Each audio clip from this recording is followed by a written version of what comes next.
Hey there, comics fans. I am back from the comic shop again this week, and I've got 5 new comics, a few freebies, and a giant book I'll show you at the end. Let's start with some of the freebies. We got the comic shop news, 1715. Saffron Snakes, it's the Green Hornet. Green Hornet. Nice cover there.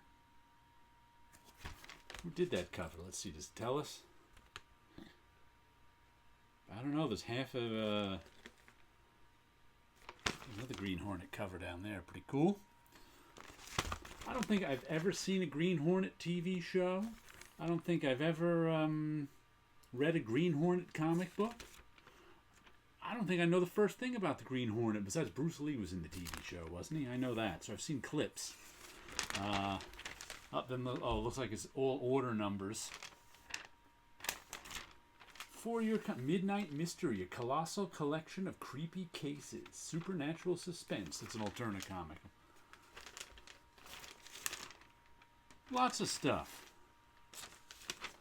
Guess I'll look through this and see if there's any comics I want to order. Occasionally I find one in here. Then let's see, the other freebie I got was this free comic book day, Firepower. Robert Kirkman and Chris Samney. Oh, okay, with Matt Wilson and Russ Wootan.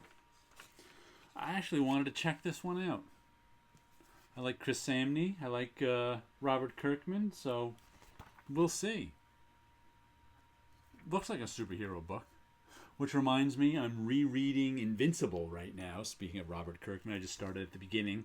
I think I'm on issue 14 or so. And I'm also rereading for the first time since the 80s, Moonshadow, by John J. Muth and J.M. DeMatteis, or however you say his name. So I'm having fun reading those. We'll read Firepower. Oh, I also like, what was the one I put on my pull list that I got last week? The Osiris Path.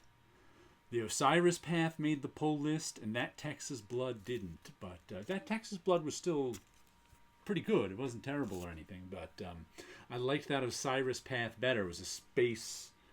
a space adventure. I don't know what you'd call it, but it was pretty good. So it was, it's a past history, a future. What are they? Those Robert Heinlein stories they have where he wrote them about the future, but then they became the past eventually. That's kind of what this is. It's about takes place in 1980s space stuff. Of course, it was written now. But with a secret, double secret space program that's going on. So Cyrus Path is pretty good. I enjoyed that. Then we've got, let's see what's on our pile for this week. The Eric Powell Liss Goon. Issue number 11. Roger Langridge, Mike Norton, and Marissa Louise. Like I said, this is like... I feel a little weird about this one because I was buying the Goon for Eric Powell's work, and now it's not Eric Powell's work. So it's like, why am I buying the Goon? I'm enjoying it. That's why I'm still buying it. But it's like weird. Rarely do indie books who have one creator switch over to other creators. I don't know what's going on, but it's still on my pull list, so I'll still get it. Then we got The Boys, Dear Becky. I actually finished... last month, after I got The Boys, Dear Becky, and read it and said, oh, that was pretty good, I want to put it on my pull list. I said, you know what, I never finished reading the first series of The Boys. Years ago, I got a Humble bundle that had a lot of boys books in it, and I read some of it and just never read all of it. So I actually finished reading all of it. So now I'll know what's going on. Though, like I said, I enjoyed the first issue without having read the whole first series, but... I think this takes place 10 years in the future from the end of the last series. So, another one on the pull list. And here's another new one on the pull list: Psychodrama Illustrated. This is more Luba stuff, more Love and Rock. I think Beto is more prolific than Jaime Hernandez, so he's got to put out his own books every now and then. It's just good stuff. Like I said, it's more Love and Rocket stuff. It's the characters from his Love and Rocket story, the Luba stories. I think this one is Fritzy. Like that, there's 3 half sisters And there's the big. I read the big collected edition out of the library this winter called Luba, and I think it's called Luba because I think they're also called Palomar stories because it's Palomar's the name of the town. But like Luba was like the first sister to be introduced. But that whole big book Luba was really about the three half sisters, and one of them is Fritz here, and that's Fritz, and they all have big chests that runs in their family, and this I think is Fritz's. I can't remember if it's her granddaughter or grandniece killer. She's an actress taking over in Fritz's footsteps. But if you like Love and Rockets, if you like Luba, you'll like Psychodrama Illustrated because it's just more Love and Rockets. Then we've got Reaver, The Grimm After, Part 3 of 5. Justin Jordan and Nico Henriksen. Issue number 9. I'm really enjoying this second story arc. Some of the characters who survived the first story arc are in the second. The first story arc was very much a Suicide Squad, Dirty Dozen type story. They're sent out on this suicide mission. And this one is kind of after the mission. It just takes place, there's a look at the artwork, in this frontier town on the edge of nowhere, and they're just trying to, the characters who survived are just trying to live life and figure out what's going on. And they get into some trouble, and it's good stuff. It's sort of sword and sorcery, I would call it. It reminds me a bit of a Conan story. Reaver number 9, good stuff. I'm enjoying that second story arc. And this I picked up off the shelves because didn't know it was coming out. Negan Lives, the one-shot, number 1. And it's got this 5th color, red blood on his face. That's also, you can see it in the logo there, but that's also that sort of 5th color shiny red goes down into the blood on his face too. I'm not exactly sure what this is. I think it's just a one-shot with Negan after the series ends. So it's not... I never got the origin of Negan collected. I still have it in all those... it first appeared in the Image preview books, 2 pages at a time, and I read it there. But let me see if it tells us the indicia, if this is from somewhere else. I don't think it is. You can barely read the indicia. Don't know. I think it's new. Might not be. I don't even know.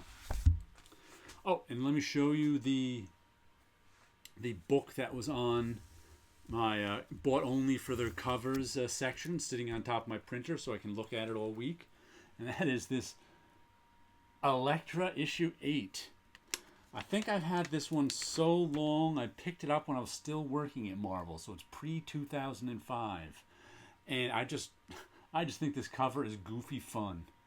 Well, I'm not quite sure what Elektra's doing with that duct tape, but she's threatening us with it. A Greg Horn cover, and I just find it funny. I kept this one around just because it amuses me. It's not I wouldn't call it a great cover, but it amuses me. Now let me show you the giant book I got. Hold on here. King size Kirby. I think there's a book inside. This is just a box. I think there's a box, and then there's a... looks like there's tape on the box on that too. I'm gonna have to get that tape off. Yeah, this is just Marvel. I got an email a few weeks ago from my comic shop that Marvel was having a blowout clearance on a lot of hardcovers and stuff to help the shops during the summer. And that was originally a $200 book. It was like 65% off or something. It was $70. So I was like, you know what? I saved up a little money and said, I'm going to get that one. I got all sorts of Kirby stuff in there. Thor, Eternals, his love stuff, Fantastic Four, just samples, stories here and there from wherever they got them. I just wanted a giant Kirby book. I thought it looked really cool. I was like, I don't know where I'm going to keep it. The thing is so big, but I'll find a spot. Now let me show you a little of my work. What have we been doing? I think I showed you that one last week. This one is new. Dreams of Things, number 88. You put them next to each other, these guys are looking at these guys. They're kind of staring at them. This is, I did the marker color on this week. I've been working on a lot of small things too, 6x9 and 5x7. But this is the one bigger thing I did with these three, whatever they might be. Whenever I say three, I think of Picasso's the three musicians. So there's the three alien. They got no musical instrument. I actually did an alien three musicians sort of thing once, just because there were three of them. But this one's a little different. This is our dreamy characters all staring at us with their weird eyes. Primary colors in front, secondary colors behind. I had fun coloring that one. That one was kind of interesting. All right then. You guys have a good week out there. We'll catch you later.